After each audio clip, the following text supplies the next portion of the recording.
There's something heartbreaking about watching a gentle soul being overlooked by the world. When young Clara saw that limping horse standing alone in the corner of the auction yard, unwanted and forgotten, she knew she had to help. Her parents weren't sure about taking in another animal on their small farm, but Clara's kind heart wouldn't let her walk away. She spent her days caring for the horse, bringing fresh water and brushing his coat. The horse seemed grateful for her attention and followed her everywhere around the farm. During their evening walks near the wheat fields, something strange started happening. The horse would stop at the same spot every time, pawing at the ground and refusing to move. Clara thought it was just a game at first, but the horse kept doing it night after night. Finally, curiosity got the better of her, and she decided to see what was so special about that particular patch of ground. What could a lame horse know that her family had missed for generations? Before we jump back in, tell us where you're tuning in from, and if this story touches you, make sure you're subscribed, because tomorrow I've saved something extra special for you. The morning sun cast long shadows across the Henderson farm as Clara carried a bucket of fresh water toward the makeshift paddock her father had built near the old oak grove. 3 weeks had passed since they'd brought the horse home from the auction, and each day had brought small improvements that warmed her heart. The animal she'd decided to call Keeper had filled out slightly, his ribs no longer quite so prominent. Beneath his dappled grey coat, "Easy there, boy," Clara whispered as she approached. Keeper lifted his head from the sparse grass, his dark eyes following her movement with an intelligence that never failed to surprise her. The pronounced limp in his left front leg remained, but the veterinarian Dr. Morrison had assured them it was an old injury that caused no pain, just a permanent reminder of whatever hardship had befallen the horse before he'd found his way to their little corner of the world. Clara set down the water bucket and ran her fingers along Keeper's neck, feeling the muscles that had grown stronger under her patient care. The horse nickered softly, a sound that had become as familiar to her as her mother's humming in the kitchen or her father's gentle whistling as he worked the fields. The Henderson farm stretched across 80 acres of rolling Iowa countryside, most of it planted with wheat that swayed in golden waves during the summer months. It wasn't much compared to the industrial operations that dominated the agricultural landscape, but it had been in Clara's family for 4 generations. Her great-grandfather had purchased the land in 1924, building the modest farmhouse that still served as their home and establishing the tradition of hard work and careful stewardship that had sustained them through the decades. Clara's father, Robert Henderson, possessed the weathered hands and patient demeanor of a man who understood the rhythms of the earth. At 52, he carried himself with the quiet dignity of someone who had learned to find satisfaction in honest labor, even when the reward seemed meager. His hair had gone prematurely gray during the challenging years following Clara's birth, when her mother had struggled with complications that left them with substantial medical debt and dashed hopes of having more children. Margaret Henderson had channeled her maternal instincts into caring for Clara with fierce devotion, but the financial strain of their circumstances had etched worry lines around her kind eyes. At 48, she managed the household finances with the precision of an accountant, stretching every dollar and finding creative ways to make their modest income cover necessities that seemed to grow more expensive each year. The family photo album that sat on the living room mantel told the story of generations who had faced their own challenges on this same land. Weathered black and white photographs showed Clara's great-grandparents standing proudly in front of the newly built barn, their faces serious but hopeful.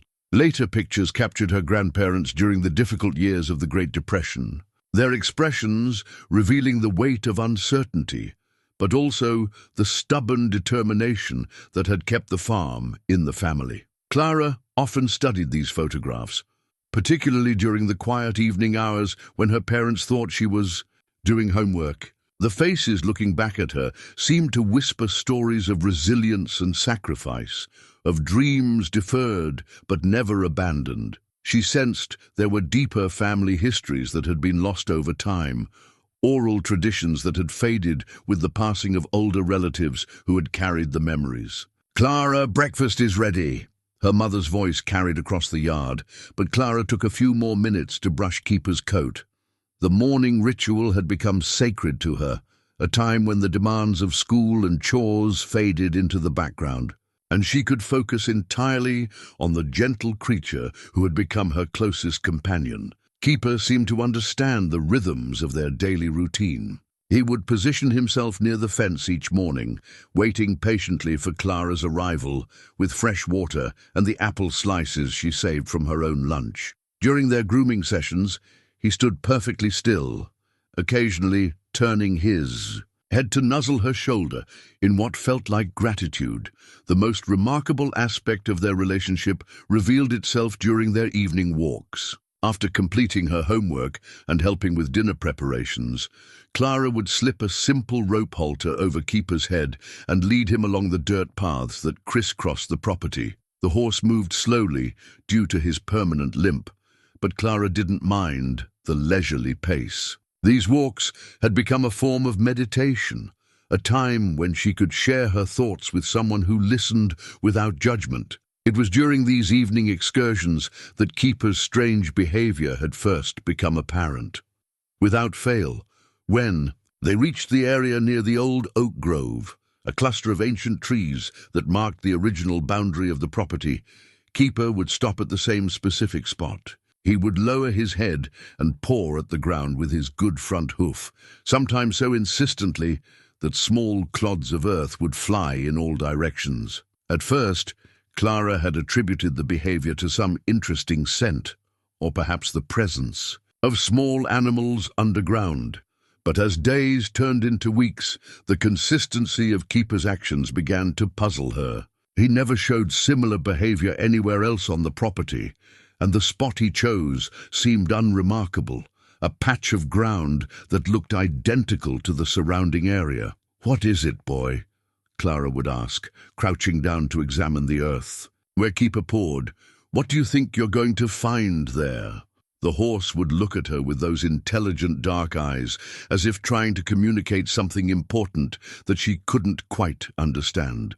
The Henderson family's financial situation had grown increasingly precarious over the past 2 years. A combination of factors, volatile grain prices, unexpected equipment repairs, and Margaret's ongoing medical expenses from her chronic condition had created a perfect storm of economic pressure. Robert had taken on additional work, helping neighboring farmers during peak seasons, but the extra income barely covered the minimum payments on their mounting debts. The bank notices had begun arriving with disturbing frequency, each envelope containing increasingly stern language about overdue payments and potential consequences.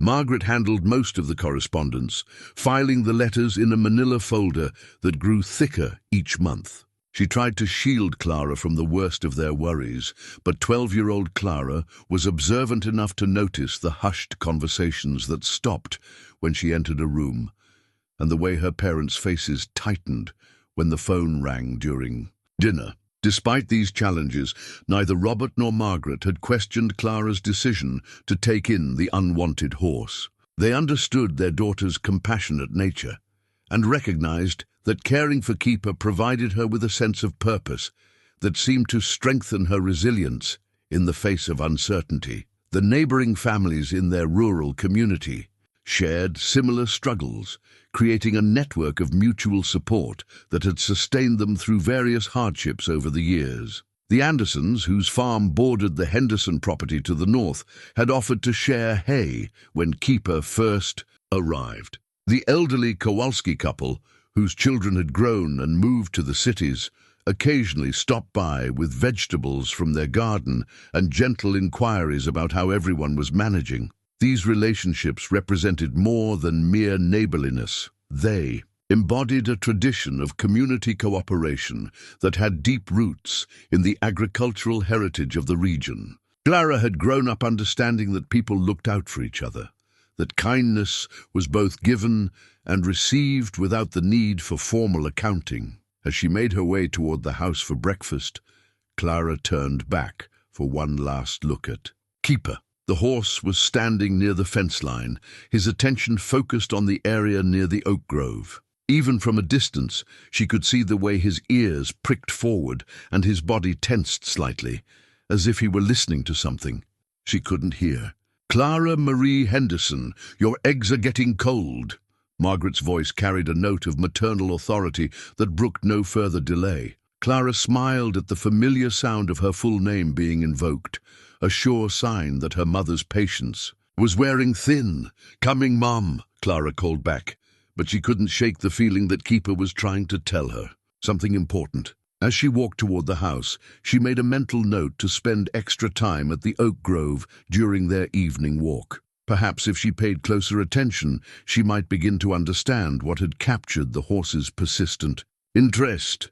The farmhouse kitchen welcomed Clara with the familiar aromas of fresh coffee and Margaret's homemade biscuits. Robert was already seated at the worn wooden table, his hands wrapped around a steaming mug while he reviewed the weather forecast in the local newspaper. Margaret bustled between the stove and the table, her movements efficient despite the slight stiffness that remained from her health challenges. "How's our keeper this morning?" Robert asked, his voice carrying the gentle warmth that characterized most of his interactions with Clara. He had initially harbored reservations about taking in another animal, but Keeper's quiet dignity and Clara's obvious devotion had won him over completely.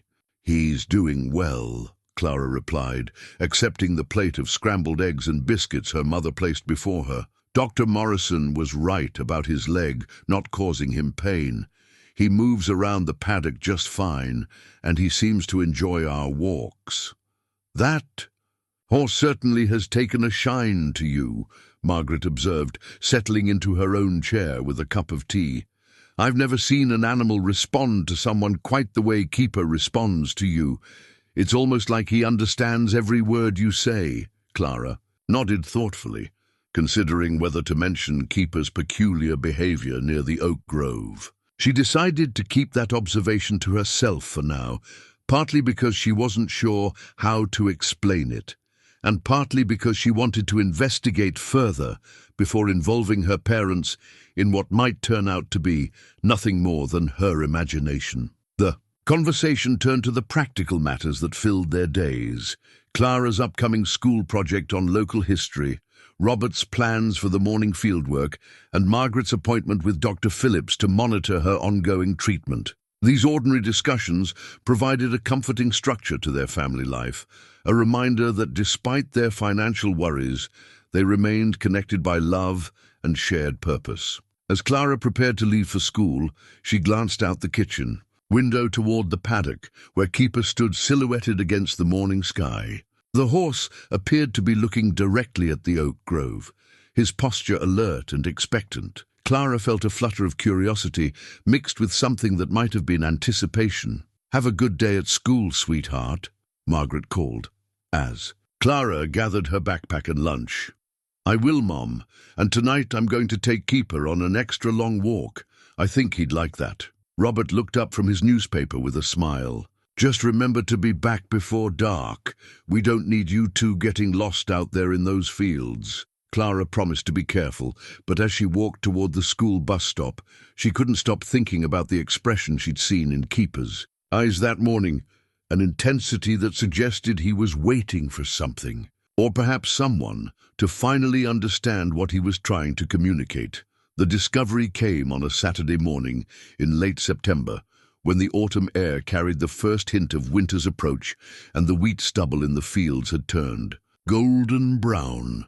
Clara was cleaning out the old horse stalls in the barn, a chore that her father had assigned to keep her busy while he worked on repairing their aging tractor. The stalls hadn't been used for horses in over a decade, serving instead as storage for farm equipment and forgotten household items. As she swept decades of accumulated dust and debris from the corners, Clara's broom caught on something wedged between two loose floorboards. She knelt down and worked the object free, her fingers closing around what felt like a piece of thick paper or thin cardboard. When she pulled it into the light, her breath caught in surprise.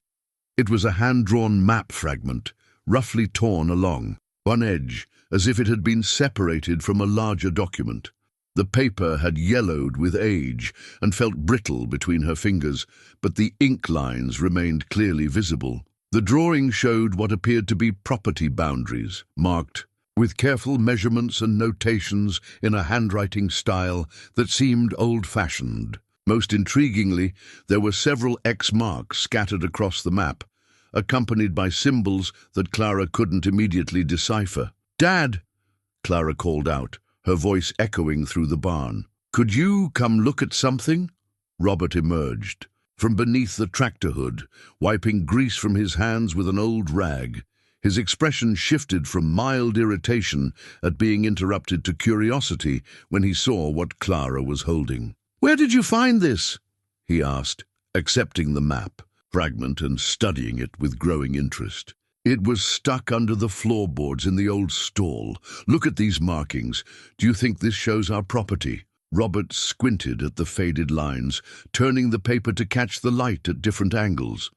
"These measurements could match our boundary lines, but I'd have to compare it with our current survey to be sure. And these symbols, I've never seen anything like them in any of our family papers." "What do you think the X marks mean?" Clara asked, leaning closer to examine. "The mysterious markings could be anything. Sometimes old surveyors marked significant features, trees, rocks, water sources, or it might have been someone's personal notation system." Robert handed the map back to Clara, but she could see that his curiosity had been genuinely piqued. "Why don't you show this to your mother? She knows more about our family history than I do." That afternoon, Clara spread the map fragment on the kitchen table, while Margaret examined it with the magnifying glass she used for her needlework. The older woman's expression grew increasingly thoughtful as she studied the details. "The handwriting looks similar to what I've seen in some of your great-grandfather's old papers," Margaret said finally. "And if these boundary markers are accurate, this map shows not just our current property, but additional land that I'm not sure we still own." "Additional land?" Clara asked, her pulse quickening. "When your great-grandfather first bought this place, it was part of a much larger tract. Over the years, portions were sold off to help the family through difficult times, but the records from that period are incomplete. Some were lost in a barn fire back in 1952. That evening, Clara took Keeper on their usual walk with the map fragment carefully folded in her jacket pocket. She had studied the drawing until she had memorized every line and symbol, and she was eager to see if any of the marked locations corresponded to real features on their property. When they reached the oak grove, Keeper immediately moved toward his customary spot and began his familiar pawing behavior. Clara pulled out the map and tried to orient herself using the boundary lines and the position of the ancient trees. To her amazement, Keeper's chosen location appeared to correspond exactly with one of the X marks on the fragment. "Oh my goodness," Clara whispered, her hands trembling slightly as she held the map. "Keeper, you've been showing me something that's marked on this old map, but what could it be?" The horse looked at her with those intelligent dark eyes, then resumed his insistent pawing at the ground. This time, Clara paid closer attention to the exact spot where Keeper focused his efforts. She could see that the earth appeared slightly different in that area, perhaps less compacted than the surrounding soil, or possibly showing evidence of having been disturbed at some point in the distant past. Clara's excitement was tempered by a growing sense of family crisis that had been building throughout the week. 3 days earlier, her parents had received an official foreclosure notice from the bank, giving them 60 days to bring their mortgage payments current or face the loss of their farm. The document, with its formal legal language and stern warnings, had cast a shadow over the household that no amount of careful budgeting or optimistic planning could dispel. Robert had spent hours on the phone with the bank's loan officers, trying to negotiate a payment plan that might give them additional time. Margaret had contacted her sister in Chicago, exploring the possibility of a family loan that everyone knew would be difficult to repay. The conversations, conducted in hushed tones after Clara had gone to bed, painted a picture of options that seemed increasingly limited. The financial pressures had begun affecting the family dynamics in ways that worried Clara deeply. Her father's usual patience had given way to occasional snaps of frustration over minor household issues. Her mother's chronic health condition seemed to be worsening under the stress, leaving her more tired and prone to tension headaches that kept her in bed for hours at a time. Even their neighbors had begun expressing concern about the Henderson family's situation. Mrs. Anderson had stopped by twice that week with casseroles and gentle inquiries about whether there was anything they could do to help. Mr. Kowalski had offered to buy some of Robert's farm equipment, a gesture of kindness that everyone understood was really an attempt to provide the family with much-needed cash. Despite these mounting pressures, Clara found herself drawn increasingly to the mystery represented by the map fragment and Keeper's persistent behavior. She began spending her free time in the school library, researching techniques for historical document analysis and property surveys. The librarian, Mrs. Chen, had helped her locate books about local history and genealogy, hoping to find references to the Henderson family's early years in the area. The research revealed fascinating details about the region's settlement patterns and the challenges faced by farming families during the early 20th century. Clara learned about the economic uncertainties that had plagued agricultural communities during the 1920s and 1930s, including bank failures that had wiped out entire family savings accounts overnight. She began to understand why someone might have chosen to hide valuable items rather than trust them to financial institutions. By the time Sunday morning arrived, Clara had made a decision that felt both frightening and inevitable. She would begin a systematic investigation of the area where Keeper insisted on pawing, using proper archaeological techniques she had learned about in her library research. If there was something buried there, something that might help her family's desperate financial situation, she owed it to her parents and to Keeper to find out what it might be. She approached her parents after breakfast, when they were lingering over their coffee and trying to maintain the Sunday morning ritual that had provided stability throughout her childhood. "Mom, Dad, I need to show you something," Clara said, placing the map fragment on the table between them. "I think Keeper has been trying to tell me about something important, something that might be connected to our family history." Robert and Margaret exchanged glances, the kind of wordless communication that passed between couples who had weathered many challenges together. "What exactly are you thinking, sweetheart?" Margaret asked gently. Clara took a deep breath and explained her theory about the correlation between the map markings and Keeper's behavior, about her research into family history and the practices of people who had lived through uncertain economic times. She spoke carefully, trying to present her ideas in a way that sounded logical rather than like the wishful thinking of a 12-year-old girl who desperately wanted to save her family's farm. When she finished, her parents sat quietly. For several moments, Clara could see them weighing her words against their own practical concerns and adult skepticism. "I suppose it wouldn't hurt to take a look," Robert said finally. "But Clara, I don't want you getting your hopes up about finding some kind of buried treasure. Even if there is something there, it's probably just old farm equipment or household items that someone decided to store underground." "I understand, Dad. But shouldn't we at least try to find out? Keeper seems so certain about that spot." Margaret reached across the table to squeeze Clara's hand. "Your father's right about not getting our hopes up too high, but you've done good research, and that map fragment is definitely something we haven't seen before. I think we can spare a few hours this afternoon to do some careful digging." Clara felt a surge of gratitude mixed with nervous anticipation. Whatever lay beneath the ground near the oak grove, they would discover it together as a family. And somehow, she felt certain that Keeper would be watching approvingly from the paddock, finally satisfied that his persistent message had been heard and understood. The leather-bound journal lay buried beneath decades of dust and forgotten Christmas. Decorations in the far corner of the attic its presence revealed only when Clara moved aside a stack of her grandmother's quilts while searching for additional family documents. The binding had cracked with age, and several pages threatened to separate from the spine, but the careful handwriting inside remained legible despite the passage of time. "Property of Edmund Henderson, 1932, read the inscription on the first page, written in the same precise script that appeared throughout the document. Clara's great-grandfather had been a methodical man, recording not just daily farm activities, but also his thoughts about the economic uncertainties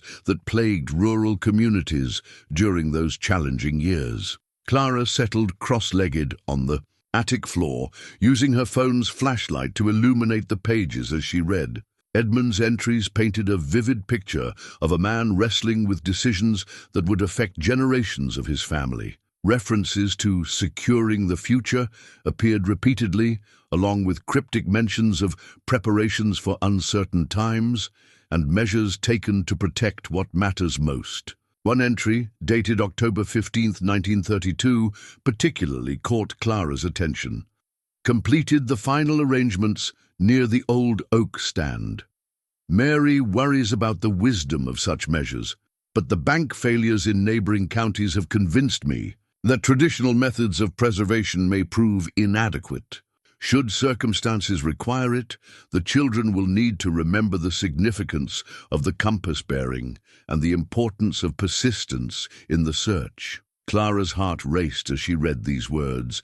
The timing coincided perfectly with what she knew about the Great Depression's impact on rural Iowa, and the reference to the oak grove matched Keeper's area of interest exactly. She photographed the relevant pages with her phone, then carefully made her way downstairs to share the discovery with her parents. Robert and Margaret were in the living room, surrounded by financial documents and bank statements as they tried to develop a realistic plan for addressing their foreclosure notice. The stress of their situation had aged both of them noticeably over the past week, and Clara felt a pang of guilt for adding to their burdens with her historical investigation. "I found something else," Clara announced, showing them the journal and the photographed pages. Great-grandfather Edmund wrote about making preparations near the oak grove, and he mentioned using a compass bearing. "Look at this entry from 1932. Margaret accepted the journal with reverent care, her expression softening as she recognized her grandfather's familiar handwriting. "I remember him writing in this almost every evening when I was very young. Grandmother always said he was recording important family information, but after he passed away, we never found anything that seemed particularly significant. But this entry talks about securing the future and making arrangements. And he specifically mentions the oak grove," Clara pressed. "Don't you think that's connected to what Keeper has been showing me?" Robert leaned over to read the entry himself, his brow furrowing in concentration. "It's certainly interesting timing, given everything that was happening economically during that period. People did sometimes bury valuables rather than risk losing them to bank failures. That afternoon, the family made their first serious attempt at excavation in the area where Keeper consistently focused his attention. They had borrowed basic digging tools from the Andersons and marked off a small area based on Clara's best interpretation of the map fragment and her great-grandfather's journal entries. Keeper watched their efforts from the paddock with obvious interest, occasionally nickering as if offering encouragement. Clara found herself glancing at the horse frequently, looking for signs that they were searching in the right location. When they had dug down approximately 2 feet without finding anything significant, she began to worry that her theory had been overly optimistic. "Maybe we should try moving a few feet to the left," Clara suggested, noticing that Keeper seemed to be looking at a spot slightly different from where they were digging. "Let's finish this hole first," Robert replied, wiping sweat from his forehead. Despite the cool October air, "if we start moving around randomly, we'll end up with the whole area looking like a battlefield." Margaret had been examining the soil they were removing, running it through her fingers and studying its composition. "This dirt does seem different from what we've dug up in other parts of the property. It's less compacted, and there are some small fragments of what might be pottery or broken glass mixed in. As if responding to her observation, Robert's shovel struck something solid with a metallic ring that sent vibrations up through the handle. All three family members froze, staring at each other with expressions of mixed excitement and apprehension. "Should we?" Clara began. "Carefully," Robert interrupted, setting aside the shovel and dropping to his knees beside the hole. "If there's something down there, we don't want to damage it by being careless." Using their hands and smaller tools, they gradually uncovered what appeared to be the corner of a metal container. The surface was heavily rusted, but the shape suggested it might be some kind of box or tin. Clara's excitement grew with each handful of soil they removed, but she tried to contain her enthusiasm in deference to her parents' more cautious approach. The discovery process was painstakingly slow, but eventually they had exposed enough of the object to determine that it was indeed a metal container, roughly the size of a shoebox, and secured with what appeared to be a simple latch mechanism. The rust had affected the surface, but hadn't penetrated deeply enough to compromise the container's integrity. "Should we open it here, or take it inside first?" Margaret asked, her voice betraying her own growing curiosity despite her attempts. "To remain practical, let's take it to the house," Robert decided. "If there's anything fragile inside, we'll want better light and a clean surface to work with." They carried their discovery to the kitchen table, where Margaret spread clean towels, to protect both the surface and whatever contents might be revealed. Clara felt her hands trembling slightly as Robert worked to open the corroded latch, using penetrating oil and gentle pressure to avoid damaging whatever lay inside. When the lid finally opened, they found themselves looking at a collection of items wrapped in what appeared to be oiled cloth, a preservation technique that had protected the contents from moisture damage over the decades. Robert carefully lifted out the largest bundle and unwrapped it to reveal a compass, its brass surface tarnished, but its needle still responding to magnetic north. "This must be the compass bearing he mentioned in the journal," Clara whispered, hardly daring to speak louder for fear of disturbing the moment.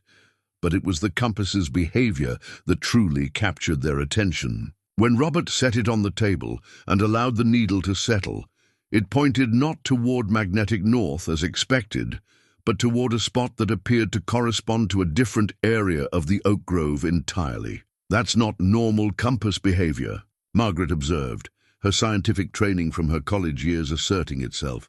"Compasses should always point to magnetic north, unless there's significant metal interference nearby." Clara looked out the kitchen window toward the paddock, where Keeper stood silhouetted against the evening sky. The horse appeared to be watching the house with the same patient attention he had shown during their excavation efforts. "What if the compass isn't broken?"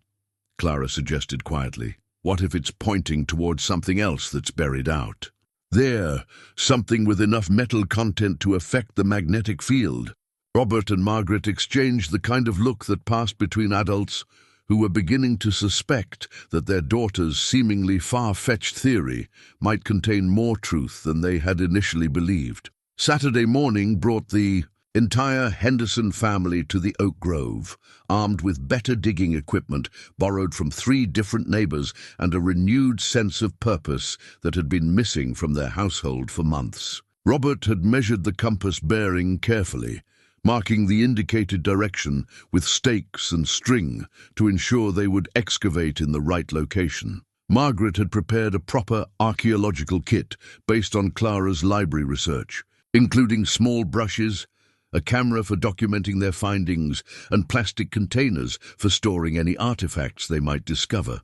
The professional approach reflected their growing belief that they were investigating something genuinely significant rather than indulging a child's fantasy. Keeper had been unusually restless during the morning feeding, pacing along the fence line and nickering repeatedly toward the oak grove. When Clara led him to a position where he could observe their activities, the horse settled immediately, standing with alert attention as if supervising their work.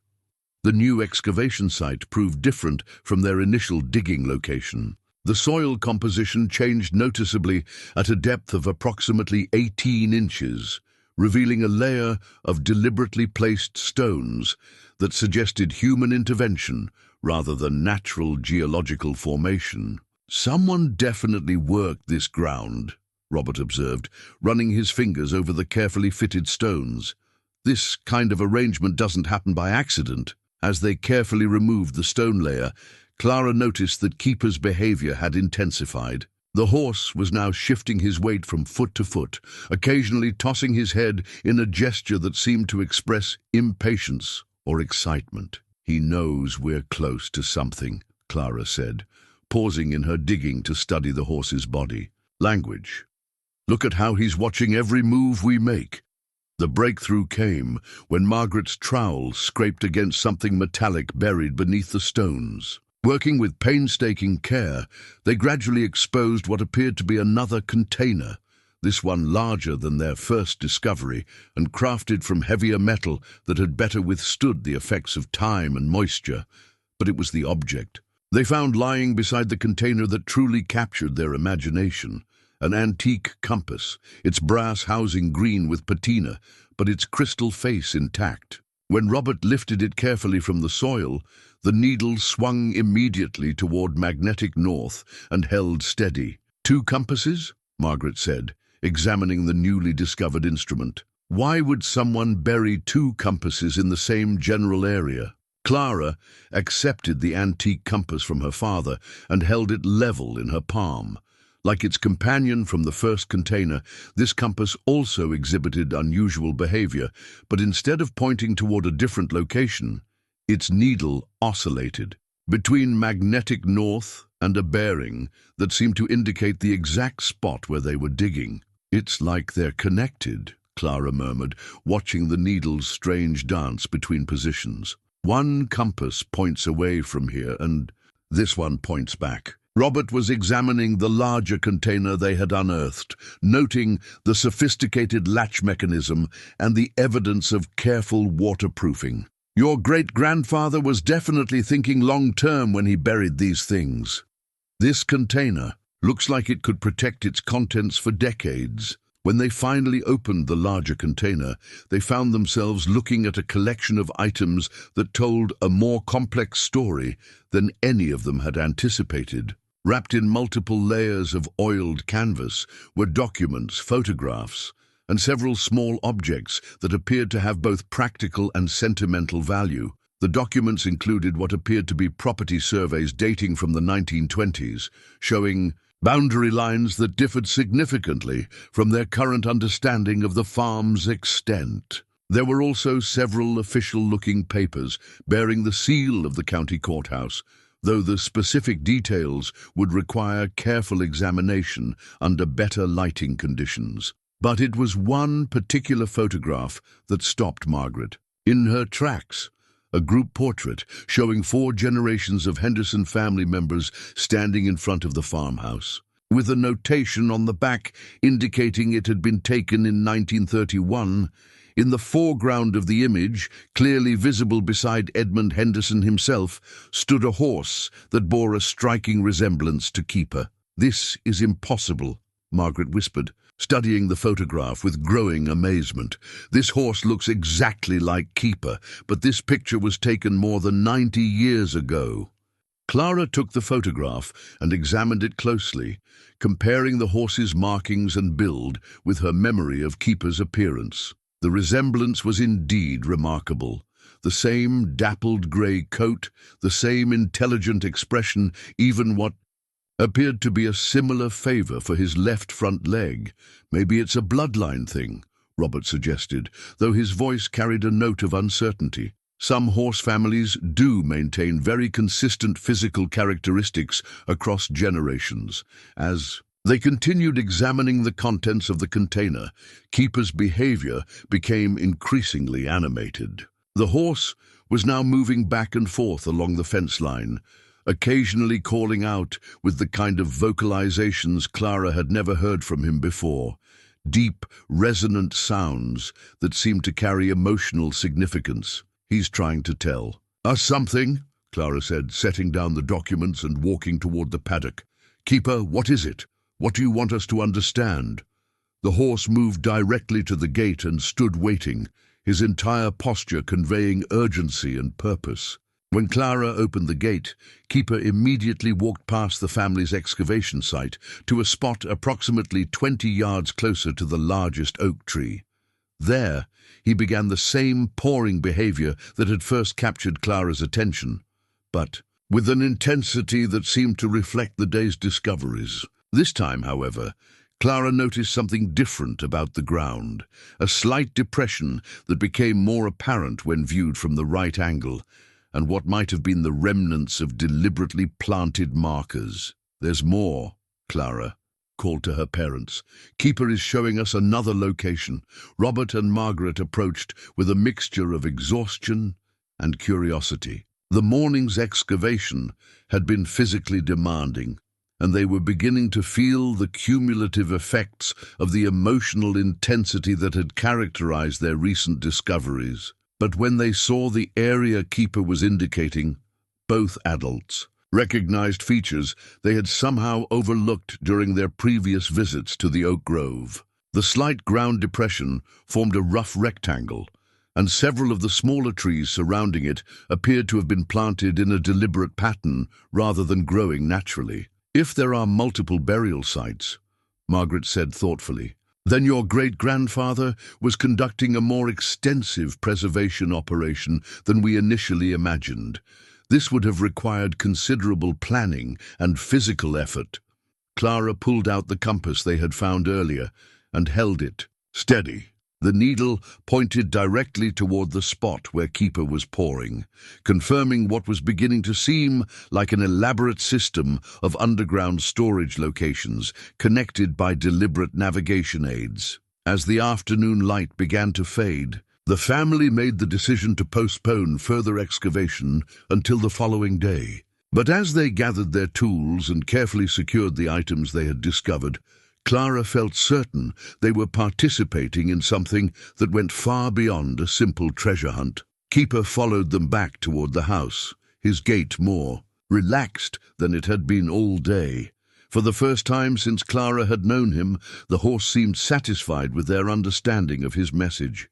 Whatever additional secrets lay buried near the oak grove, they had finally begun the process of bringing them back to light. The metal detector's steady beeping filled the morning air as Robert swept it methodically across the ground near the oak grove, following a grid pattern that Clara had mapped out using her great-grandfather's journal entries and the compass bearings they had discovered. Jim Anderson had been generous in lending them his equipment, along with patient instruction on how to interpret the various sounds and readings that indicated buried metal objects. 3 days had passed since their initial discoveries, and each day had brought new revelations that deepened the mystery, while strengthening the family's conviction that they were uncovering something extraordinary. The weather had cooperated with crisp October mornings and clear skies that made outdoor work pleasant, though Clara noticed that Keeper seemed increasingly anxious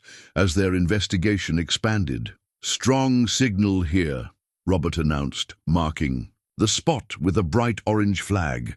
"Whatever's down there, it's substantial enough to register clearly through several feet of soil." Clara knelt beside the marked location and pressed her ear to the ground, a technique she had read about in one of Mrs. Chen's archaeology books. The earth felt different here, less solid, as if it had been disturbed and refilled at some point in the distant past. Margaret was documenting their progress with careful notes and photographs, creating a record that would help them track their discoveries and maintain proper organization of the evidence they were accumulating. Her background in nursing had taught her the importance of systematic documentation, and she approached their investigation with the same methodical attention to detail. The first significant find came at a depth of approximately 3 feet. An iron key ring holding 5 distinct keys, each one crafted in a different style that suggested they opened locks from various time periods. The keys ranged from ornate Victorian designs to simpler, more utilitarian models that might have secured storage containers or doors. Keeper's reaction to the discovery was immediate and dramatic. The horse, who had been standing quietly at the fence line suddenly began moving back and forth with obvious agitation, calling out with the deep vocalizations that had become familiar during their recent excavations. "He recognizes these keys," Clara said with growing conviction. "Look at how he's responding. He knows what they're for." Robert was examining each key individually, noting the different metals and manufacturing techniques represented in the collection. "These span several decades of craftsmanship. Your great-grandfather must have been collecting them over a significant period of time. Or they open things that were locked at different times," Margaret suggested. "If he was creating multiple storage locations, he might have secured each one individually and kept all the keys together for safekeeping." Clara's research during the week had revealed fascinating details about economic conditions during the 1920s and 1930s that helped explain her great-grandfather's apparent preoccupation with preservation and security. Bank failures had indeed affected their region, wiping out the savings of families who had trusted traditional financial institutions with their accumulated wealth. She had also discovered references to Edmund Henderson in local historical society, documents that portrayed him as a respected community leader who had helped other farming families navigate the economic uncertainties of the period. His reputation for practical wisdom and forward thinking had made him someone whom neighbors consulted during difficult decisions. "Mrs. Chen helped me find some newspaper articles from 1933, Clara reported, sharing printouts she had made at the school library. Great-grandfather Edmund organized a community meeting about protecting family assets during the banking crisis. The article says he had specific recommendations about alternative preservation methods." Robert studied the newspaper clippings with growing interest. "It sounds like he was advising other families to do what we're discovering he did himself, create private storage systems that couldn't be affected by bank failures or economic collapse." The afternoon's excavation yielded additional evidence that supported their growing understanding of Edmund's preservation strategy. They found fragments of wooden containers that had deteriorated over time, but also discovered several intact glass jars that had protected their contents from moisture and decay. Each discovery seemed to increase Keeper's level of engagement. With their activities, the horse had begun responding to the sound of the keys jingling in Clara's pocket, turning his head toward her with obvious recognition whenever she moved them. She had started carrying the key ring with her during their evening walks, and Keeper's behavior suggested he understood their significance. "It's almost like he's been waiting for us to find these keys," Clara observed, watching the horse's reactions as she held them up in the fading afternoon light. "Do you think he somehow knows what they open?" Margaret was examining the intact glass jars they had recovered, noting the careful sealing techniques that had preserved their contents across decades of burial. "Your great-grandfather was remarkably thorough in his preservation methods. These containers show evidence of multiple protective layers, oiled cloth, wax sealing, and careful positioning to minimize moisture contact." The family had also begun receiving attention from neighbors who had heard about their unusual archaeological project. Word traveled quickly in their rural community, and several families had stopped by to offer assistance or share stories about their own discoveries of forgotten family artifacts. Mrs. Kowalski had been particularly helpful, sharing memories of conversations with Edmund Henderson that she remembered from her childhood. He used to say that smart families prepared for uncertainty by diversifying their preservation strategies, she recalled. "I never understood what he meant until now." As evening approached, Clara led Keeper on their customary walk through the property, this time carrying both compasses and the newly discovered key ring. The horse's behavior had evolved throughout the week, becoming more purposeful and directed rather than simply repetitive. When they reached the area where their excavation efforts had been concentrated, Keeper moved with obvious intention toward a spot they hadn't yet investigated, a location that corresponded to yet another X mark on the original map fragment. Clara held up the antique compass and watched its needle swing toward the exact spot where Keeper stood waiting. The correlation was too precise to be coincidental, and Clara felt a thrill of anticipation mixed with growing respect for her great-grandfather's elaborate planning. "Tomorrow we'll see what else you want to show us," Clara promised the horse, stroking his neck as the last light faded from the western sky. Keeper nickered softly in response, a sound that Clara was beginning to interpret as approval and encouragement. As they walked back toward the house, Clara reflected on how dramatically their lives had changed since the discovery of the map fragment. What had begun as a simple investigation of Keeper's strange behavior had evolved into a comprehensive exploration of family history that was revealing depths of planning and foresight that none of them had imagined. The financial pressures that had dominated their household conversations for months remained present, but they had been joined by a sense of possibility that made each day feel charged with potential. Clara found herself sleeping more soundly than she had in weeks, despite the excitement of their ongoing discoveries. Keeper seemed to share her sense of anticipation, greeting each morning with obvious enthusiasm for whatever the day might reveal.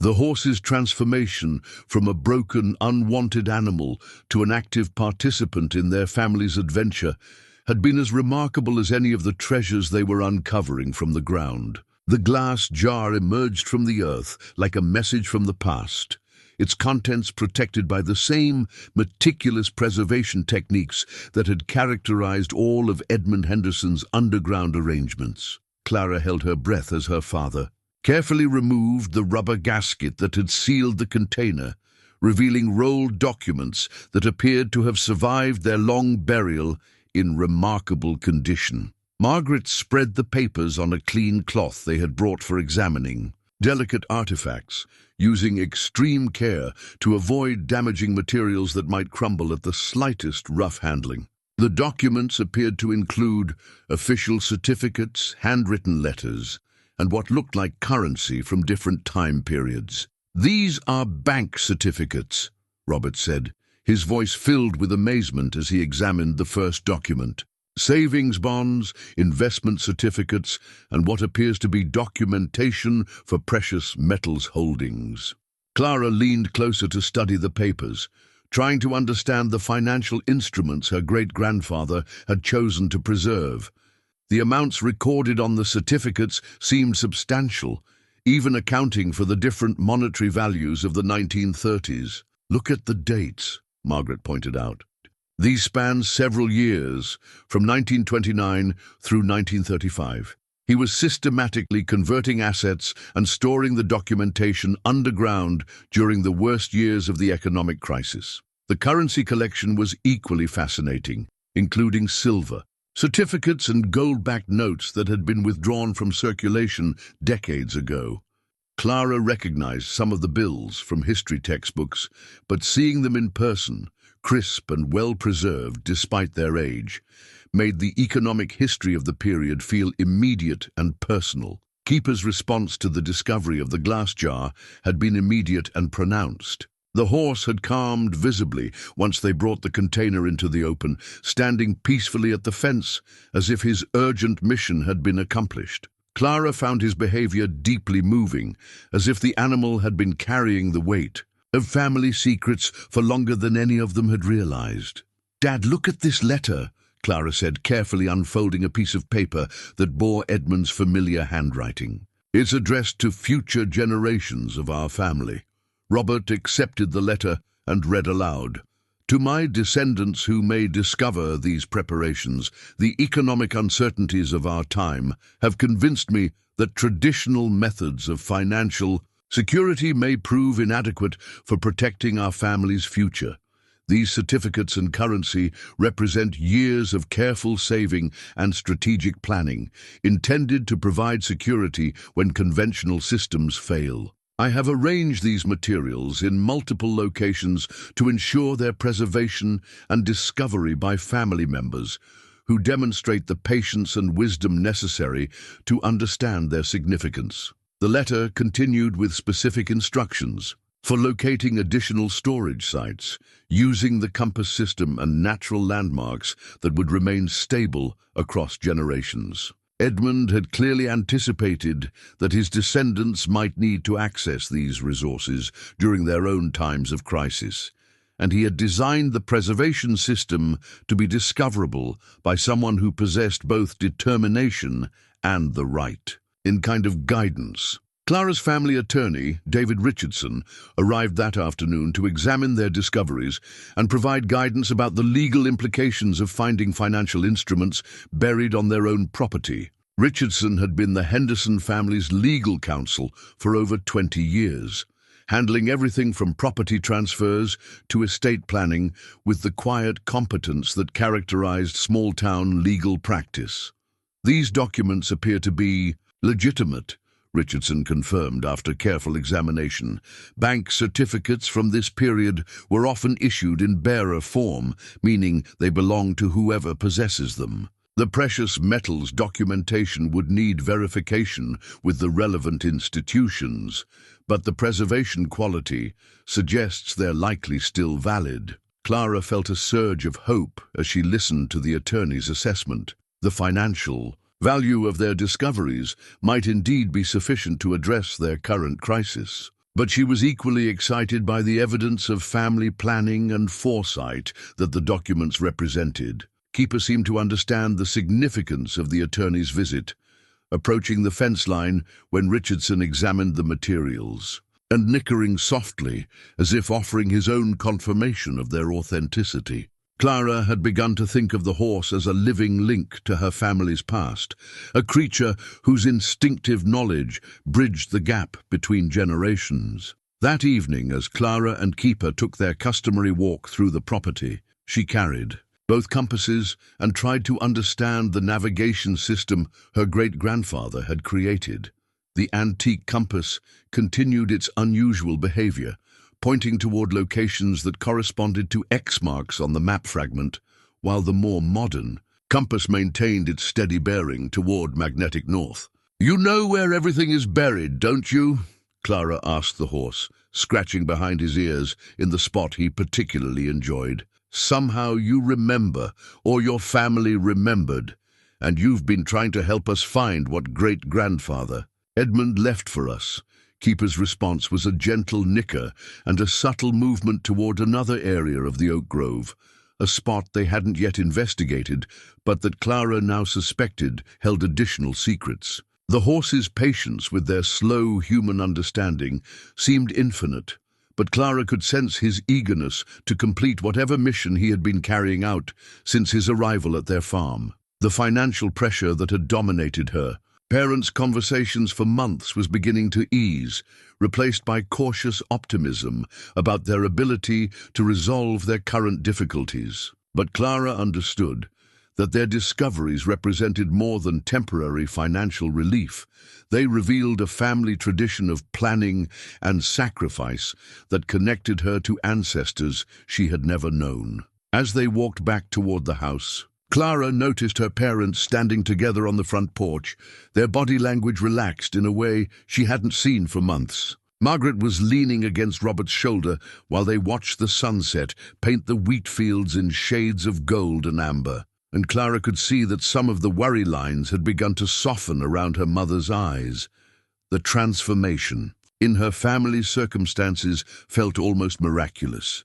But Clara was beginning to understand that it was really the result of careful planning by someone who had loved his descendants enough to spend years creating a safety net they might never need. Edmund Henderson had been willing to sacrifice convenience and immediate access to resources in order to provide security for family members he would never meet. Keeper's role in this discovery process had been equally extraordinary, a testament to instincts and knowledge that transcended normal animal behavior.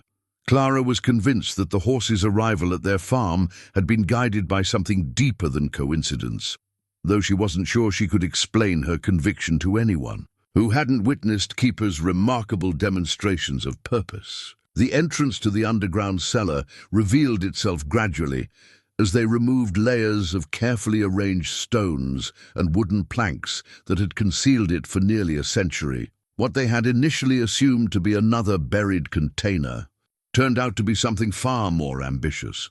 A hand-excavated chamber that Edmund Henderson had constructed with the patience and skill of someone planning for the very long term. Clara stood at the edge of the opening, peering down into shadows that seemed to hold the accumulated mysteries of her family's past. Robert had rigged a battery-powered lantern on an extension cord, and the light revealed stone walls that had been carefully fitted together without mortar, creating a dry storage space that had protected its contents from decades of moisture and temperature variations. This must have taken him months to build, Robert marveled, examining the precision of the stonework. Every piece fits perfectly, and the drainage system he created would prevent water accumulation even during heavy rain periods. Margaret was studying the wooden ladder that Edmund had constructed to provide access to the chamber. Despite its age, the rungs remained solid and properly attached, though she insisted on testing each step carefully before allowing Clara to descend into the cellar. "I'll go down first," Robert decided, accepting the lantern and beginning his careful descent. "If the air quality is safe and the structure seems stable, then we can all take a look." Clara waited with barely contained excitement as her father's voice echoed up from the chamber, describing what he could see in the expanding circle of lantern light. The cellar was larger than they had expected, extending beyond the immediate, opening in multiple directions, and it appeared to be well organized, with wooden shelves and storage containers arranged along the walls. "It's incredible down here," Robert called up. "This isn't just a storage space. It's like a complete preservation facility. There are containers of different sizes, and everything appears to be labeled and organized." When Clara finally descended into the cellar herself, following her mother down the sturdy wooden ladder, she felt as if she were entering a sacred space that connected her directly to her great-grandfather's vision and planning. The air was cool and dry, carrying a faint scent of aged wood and the oiled cloth that Edmund had used to protect his carefully preserved materials. But it was the collection of wedding rings that stopped Clara in her tracks. Dozens of rings, strung on a silk cord that hung from a wooden peg driven into the stone wall. Each ring bore an engraved date, and when Clara examined them closely, she realized they documented wedding dates spanning over 150 years of family history. "These belong to our ancestors," Margaret whispered, her voice filled with reverence as she studied the delicate engravings. "Edmund must have collected them from family members who passed away, preserving them as a record of our heritage." The rings told a story of continuity and connection that went far beyond simple genealogy. Clara could see evidence of different economic periods reflected in the varying qualities of gold and silver, from elaborate Victorian settings to simpler, in bands that suggested more modest circumstances during difficult times. Robert had discovered additional containers along the cellar walls, each one carefully sealed and labeled with Edmund's precise handwriting. The labels indicated contents ranging from important documents to precious metals, household valuables, and what appeared to be personal items of sentimental significance. But the most stunning revelation came when Clara found a wooden box labeled "For Clara Henderson when she comes home." Her name, written in her great-grandfather's familiar script, on a container that had been sealed decades before her birth. "How is this possible?" Clara whispered, her hands trembling as she lifted the box from its shelf. "How could he have known? My name? How could he have known I would be the one to find this?" Margaret and Robert exchanged glances that reflected their own amazement and growing sense that they were participating in something that defied conventional explanation.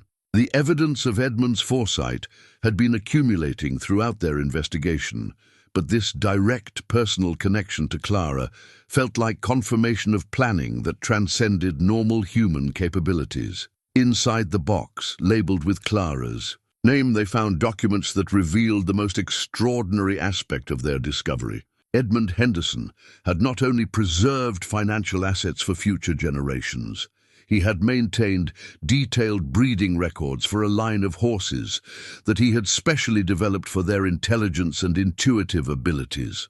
The records showed photographs and descriptions of horses dating back to the 1920s, each one bearing a striking resemblance to Keeper. The documentation included notes about the animal's unusual capacity for sensing underground disturbances and their apparent ability to locate buried objects with remarkable accuracy. Keeper isn't just any horse, Clara said, her voice filled with wonder as she studied the breeding records. He's descended from a line of horses that great-grandfather Edmund specifically developed to help future family members find these storage locations. One document, written in Edmund's most careful handwriting, explained his reasoning. The economic catastrophes of our time have convinced me that future generations may face similar challenges. I have therefore undertaken to preserve not only material resources, but also the means of discovery, through bloodlines that will maintain the necessary instincts across generations of separation. Robert was examining additional documents that revealed the full scope of Edmund's planning. According to these records, he established similar storage facilities for at least 3 other farming families in the area, and he provided each family with horses from the same breeding program, along with maps and navigation tools. Clara felt her understanding of Keeper's arrival at their farm shifting dramatically. The horse hadn't been rescued by chance. He had been guided by instincts bred into his bloodline, specifically to help the Henderson family during their time of need. His previous owner, according to documents they found in the cellar, had been a distant relative who had maintained the breeding program, but hadn't understood its ultimate purpose. Keeper came home, Clara said softly, the full implications of their discovery beginning to settle in her mind. He didn't need to be rescued. He was fulfilling the purpose his ancestors were bred for. Margaret wiped tears from her eyes as she absorbed the evidence of Edmund's extraordinary devotion to family members he would never meet. He planned all of this, the preservation system, the horses, the navigation tools, because he wanted to make sure future generations would have what they needed to survive difficult times. The cellar contained enough preserved assets to not only save their farm from foreclosure, but to provide genuine financial security for years to come. But Clara understood that the true treasure was the revelation of family love and foresight that had sustained them across nearly a century of separation. As they prepared to leave the cellar that evening, Clara turned back for one last look at the space that had held her family's secrets for so long. The wedding rings caught the lantern light like stars, and she felt the presence of all the ancestors who had contributed to this moment of discovery. Keeper was waiting patiently at the surface, his intelligent eyes reflecting the lantern light. As Clara emerged from the chamber, she wrapped her arms around the horse's neck, finally understanding that their bond represented more than simple affection between a girl and her pet. It was the fulfillment of a plan that had been set in motion before either of them was born. David Richardson returned to the farm on Monday morning, accompanied by a document authentication expert from the State University and a representative from the County Historical Society. The scope of the Henderson family's discoveries had grown beyond simple family artifacts to encompass materials that might have broader historical significance for the entire region. The authentication process required careful examination of each document, photograph, and certificate they had recovered from the cellar. Clara watched with fascination as the experts used specialized equipment to verify paper composition, ink analysis, and the authenticity of official seals and signatures that dated back to the 1920s and 1930s. These financial instruments are indeed legitimate, confirmed Dr. Sarah Mitchell, the university's expert in historical document analysis. Your great-grandfather appears to have been remarkably sophisticated in his understanding of monetary policy and asset preservation. These certificates represent significant value, even accounting for changes in currency standards over the decades. But it was the discovery of the master deed that truly transformed their understanding of Edmund Henderson's foresight and planning. Buried in the deepest corner of the cellar, wrapped in multiple layers of protective materials, lay the original land grant that had established the Henderson family's claim to their property. The deed revealed that Edmund had purchased not just the 80 acres they currently farmed, but an additional 240 acres that included mineral rights, water access, and timber holdings that had apparently been forgotten by subsequent generations. The legal description included specific boundary markers and geographical references that, when mapped against current property records, showed the family owned significantly more land than anyone had realized. "This changes everything," Richardson said, studying the deed with growing excitement. "If this document is authentic, and all evidence suggests it is, then your family has legal claim to resources that could provide financial security for multiple generations." Clara felt overwhelmed by the implications of their discoveries, but she was equally moved by the evidence of her great-grandfather's extraordinary love and foresight. Every aspect of the preservation system revealed planning that had extended far beyond his own lifetime, encompassing considerations for family members he would never meet. Keeper had become increasingly calm as their investigation progressed, as if each discovery brought him closer to the completion of some long-carried responsibility. The horse no longer showed the restless behavior that had characterized his early weeks on the farm, instead displaying a quiet satisfaction that Clara interpreted as contentment with their progress. The community response to news of the Henderson family's discoveries had been overwhelmingly positive, reflecting the rural tradition of celebrating neighbors' good fortune rather than harboring resentment about unequal outcomes. Several families had begun their own investigations of property they had inherited from earlier generations, inspired by the Henderson example to explore their own family histories more thoroughly. Mrs. Anderson had discovered old surveys in her grandmother's papers that suggested additional water rights on their property. The Kowalski family had found evidence of mineral claims that their grandfather had filed, but never developed. The Henderson discoveries had sparked a broader community interest in uncovering forgotten family assets and preserving historical knowledge that might otherwise be lost. Margaret's health had improved noticeably as the stress of potential foreclosure diminished and was replaced by excitement about their family's prospects. The chronic fatigue that had plagued her for months began to lift, and Clara was delighted to see her mother's natural energy and optimism returning. Robert had been able to quit his supplementary job with the neighboring farm, allowing him to focus entirely on their own property and begin planning improvements that would have been impossible under their previous financial constraints. The transformation in his demeanor was equally dramatic. The worry lines that had deepened over recent months were beginning to soften, and his characteristic gentle humor was reasserting itself in their family conversations. Clara's relationship with Keeper had evolved into something that felt more like partnership than simple animal care. The horse seemed to understand that his guidance had been successfully received and acted upon, but he remained attentive to Clara's emotional state and responsive to her need for companionship during moments of reflection or uncertainty. The media attention that accompanied their story had been both welcome and overwhelming. Local newspapers had covered the discovery with headlines that emphasized the heartwarming aspects of Clara's relationship with Keeper, while regional television stations had requested interviews that focused on the historical significance of Edmund Henderson's preservation methods. Clara had been careful to emphasize Keeper's role in all media interviews, wanting to ensure that people understood the horse's extraordinary contribution to their family's good fortune.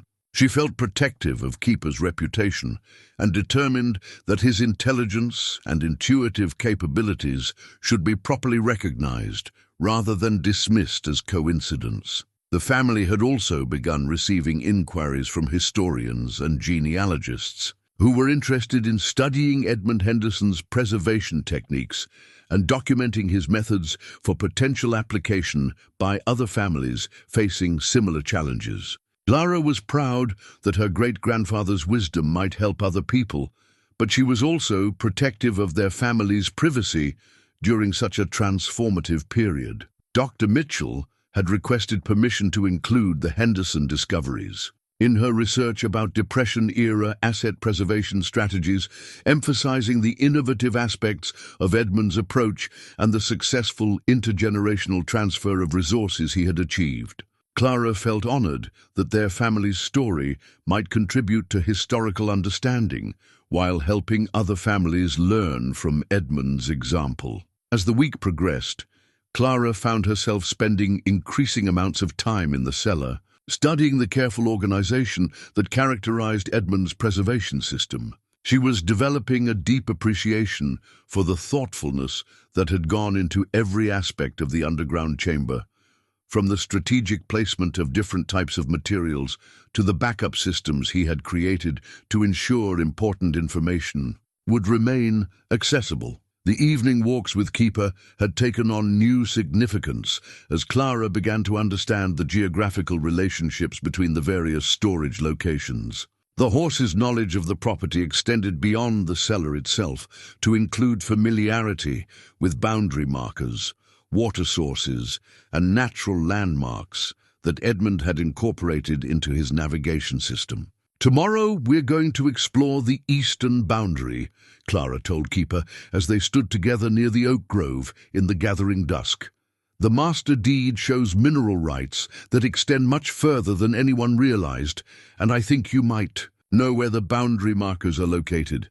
Keeper's response was a gentle nudge against Clara's shoulder, followed by a soft nickering that she had learned to interpret as agreement and encouragement. The horse's transformation from an unwanted, limping creature to an integral part of their family's renaissance had been as remarkable as any of the treasures they were discovering. Clara felt grateful not only for the financial security their discoveries would provide, but also for the deeper understanding of family love and connection that Edmund Henderson's planning had revealed. She was beginning to see herself as part of a continuous chain of generations, each one contributing to the welfare and security of those who would follow. As they walked back toward the house, Clara noticed lights in several neighboring farmhouses and realized that their entire community was being affected by the Henderson family's good fortune.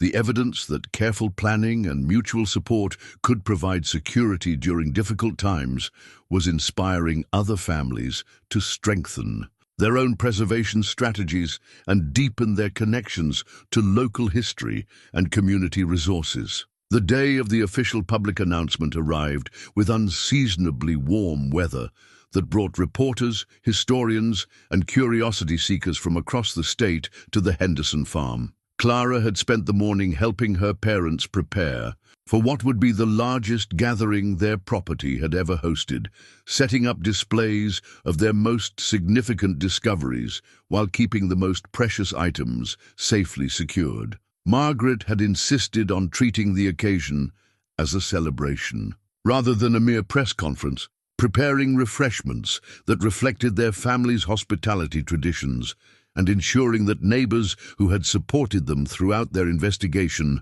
would be properly recognized for their contributions. The discovery of the family Bible in the cellar's innermost chamber had provided the most emotionally powerful revelation yet. The leather-bound volume, preserved in perfect condition despite its age, contained a handwritten family tree that traced Henderson family lineage back to the original Irish immigrants who had settled in Iowa during the 1860s. But it was the note, inserted between the Bible's pages, that had moved Clara to tears when she first read it. Written in Edmund Henderson's familiar script, the message seemed to speak directly across the decades to the granddaughter he had never met. For the child who speaks to horses and brings fortune home, this blessing was prepared with faith.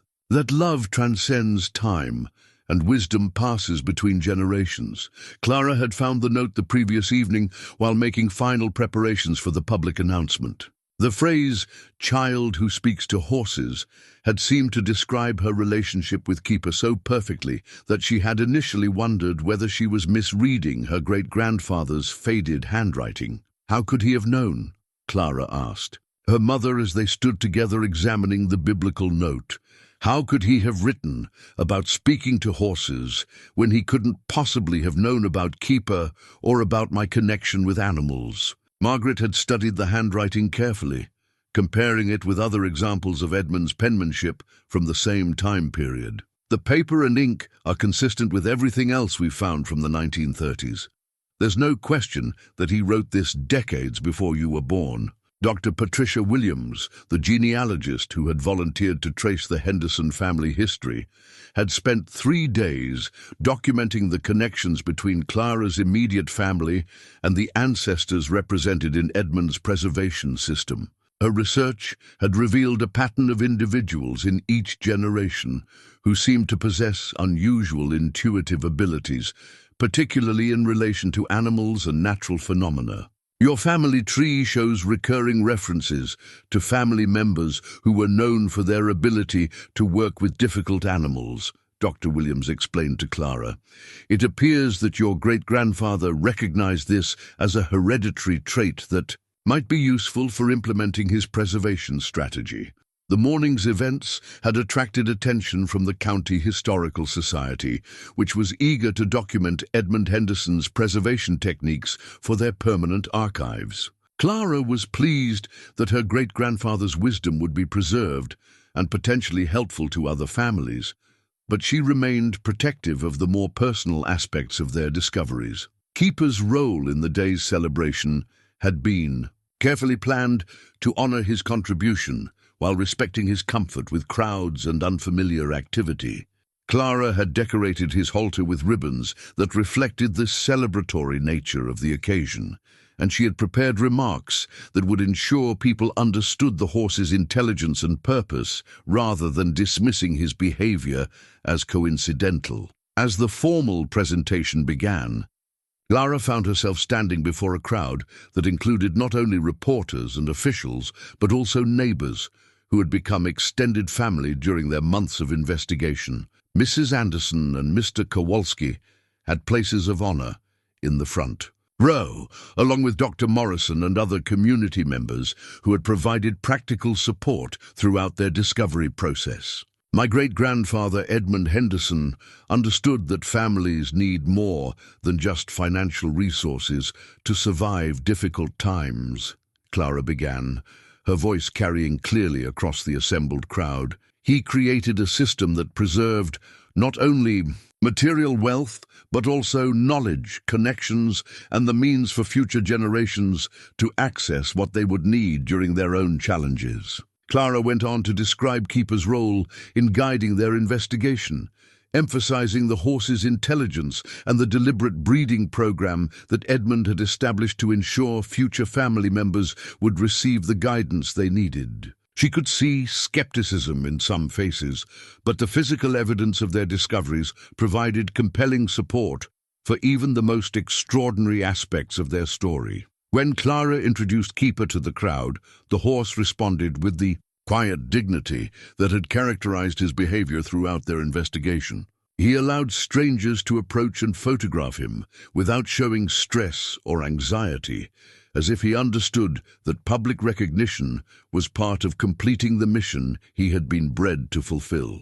The formal presentation concluded with Clara reading selected passages from Edmund's letters to future generations, sharing his hopes for family continuity and his faith that love and planning could bridge the gaps between generations. The emotional impact of his words was evident in the faces of community members who had struggled with their own economic challenges and family separations. The final revelation came as Clara was organizing the cellar's contents for the Historical Society's documentation project.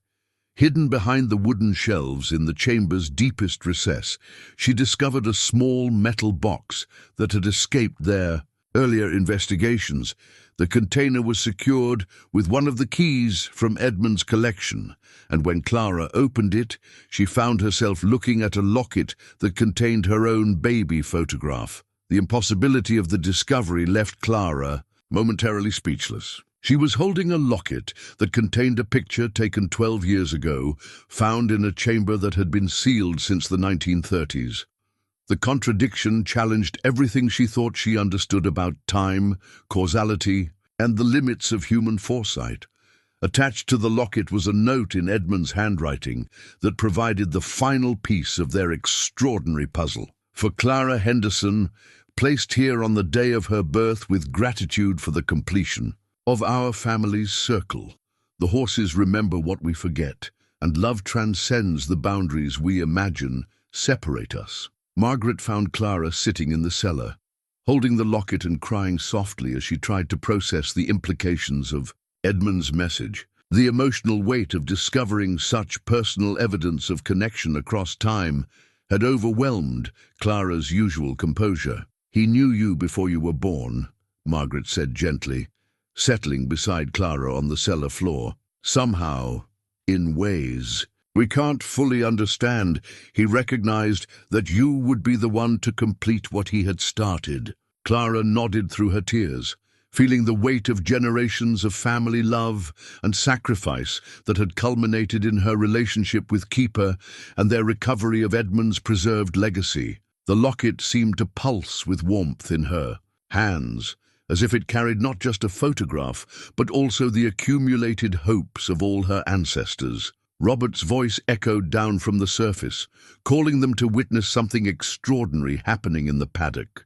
When Clara and Margaret emerged from the cellar, they found Keeper standing in a shaft of afternoon sunlight, his coat gleaming silver and his posture reflecting a transformation that seemed to encompass both physical healing and spiritual completion.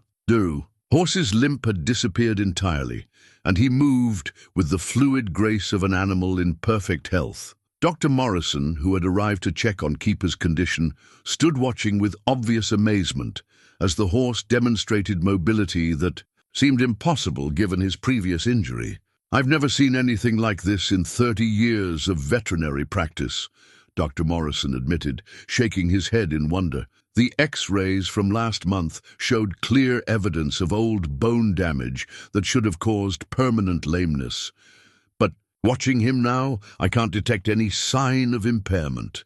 Clara understood that Keeper's healing represented more than simple physical recovery. It symbolized the completion of a mission that had been carried in his bloodline for generations. The horse had fulfilled his purpose in guiding the Henderson family to their preserved legacy, and his body was responding to that spiritual accomplishment. The community celebration that afternoon brought together families from across their rural district, creating a gathering that felt more like a reunion than a formal announcement. Children who had heard stories about Clara and Keeper's adventures approached the horse with reverent curiosity, and Keeper responded to their attention with gentle patience that demonstrated his understanding of his newfound status as a local legend. Clara's parents had insisted that the celebration include recognition of community members who had supported their investigation, understanding that their discoveries represented a collective triumph rather than purely family success. The Andersons, the Kowalskis, Mrs. Chen from the library, and Dr. Morrison were all acknowledged for their contributions to the process that had led to such extraordinary results. The financial security provided by Edmund's preserved assets had officially resolved the foreclosure crisis, but Clara understood that the true treasure was the deeper connection to family history and community relationships that their investigation had revealed. She felt part of a story that extended far beyond her individual experience, encompassing generations of love, sacrifice, and hope for the future. As the afternoon progressed, Clara found moments to step away from the crowd and spend quiet time with Keeper, reflecting on the journey that had brought them to this point. The horse seemed to understand her need for contemplation, standing peacefully beside her while she absorbed the magnitude of what they had accomplished together. "You knew all along, didn't you?" Clara whispered to Keeper, stroking his neck as they watched the community celebration unfold around them. "You understood what great-grandfather Edmund had planned, and you waited until I was ready to receive his gifts." Keeper's response was a gentle nudge against Clara's shoulder, followed by the soft nickering that had become their private language of affection and understanding. Clara felt certain that the horses' arrival at their farm had been guided by forces deeper than coincidence, a conclusion that no longer seemed impossible given everything they had discovered. The day concluded with Clara reading Edmund's final letter to the assembled community, sharing his vision of families working together to create security and preserve important knowledge across generations. His words seemed particularly relevant to their current gathering, as neighbors who had supported each other through various challenges celebrated evidence that planning and cooperation could indeed provide protection against uncertainty. As the sun set over the wheat fields and their guests began departing for their own homes, Clara felt profound gratitude for the chain of events that had brought Keeper into her life and led to the recovery of her family's hidden legacy. The locket, containing her baby photograph, remained safely in her pocket, a tangible reminder that love and wisdom could indeed transcend the boundaries of time. 6 months later, Clara stood in the same spot near the oak grove, where Keeper had first captured her attention with his persistent pawing at the ground.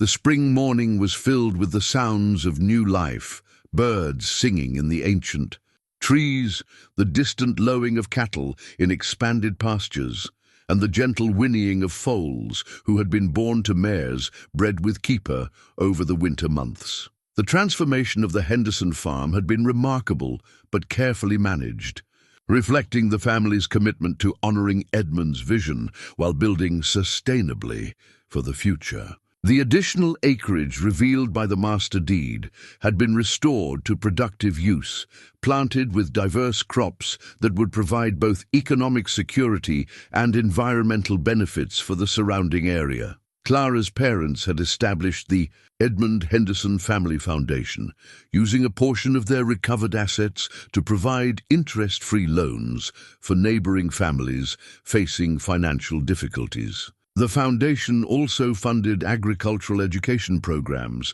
and historical preservation efforts that would benefit their entire rural community. The farmhouse itself remained largely unchanged, though necessary repairs and modest improvements had restored it to the comfortable family home that Edmund had originally envisioned. Margaret's health had continued to improve with the reduction of financial stress, and she had returned to the community volunteer activities that had always provided her with satisfaction and purpose. Robert had emerged as an informal community leader, sharing expertise about sustainable farming practices and historical preservation techniques with other families who wanted to learn from the Henderson example. His natural teaching abilities had found new expression through workshops and consultation services that helped neighbors develop their own long-term security strategies. But it was Clara's relationship with Keeper that had become the most celebrated aspect of their story, inspiring articles in national publications and requests for speaking engagements from agricultural and historical organizations across the country. The bond between girl and horse represented something that resonated with people's fundamental beliefs about connection, intuition, and the wisdom that could pass between species. Keeper had become the foundation stallion for a renewed breeding program that aimed to preserve the unique qualities Edmund Henderson had developed in his original bloodline. Families throughout the region had requested foals sired by Keeper, hoping to benefit from the intelligence and intuitive abilities that had proven so valuable to the Henderson family. Clara took seriously her responsibility for maintaining the breeding program according to Edmund's documented methods, studying his detailed records, and consulting with university experts about optimal practices for preserving the horse's special characteristics. She understood that she was continuing work that her great-grandfather had begun nearly a century earlier. The community museum that had been established in the renovated Anderson barn displayed Edmund Henderson's preserved artifacts alongside contributions from other local families who had been inspired to research their own histories. The exhibition had become a popular destination for visitors interested in learning about rural heritage and innovative approaches to family security. Clara's role as a guide for museum visitors had helped her develop confidence in public speaking, while deepening her appreciation for the historical significance of their discoveries. She particularly enjoyed sharing stories about Keeper's intelligence with children who visited the museum, encouraging them to pay attention to the wisdom that animals might offer. The financial security provided by Edmund's preserved assets had enabled Clara's parents to make long-term plans that extended beyond mere survival to encompass genuine prosperity and community contribution. But Clara understood that the true wealth lay in the family connections and historical knowledge that their investigation had revealed. School had become more interesting for Clara as teachers incorporated the Henderson discoveries into local history curricula and encouraged other students to research their own family backgrounds. Several classmates had begun their own investigations of inherited property and family documents, creating a classroom environment where historical research felt relevant and exciting. Clara's relationship with Keeper had evolved into a partnership that felt natural and complete. The horse no longer needed to demonstrate his knowledge of hidden locations.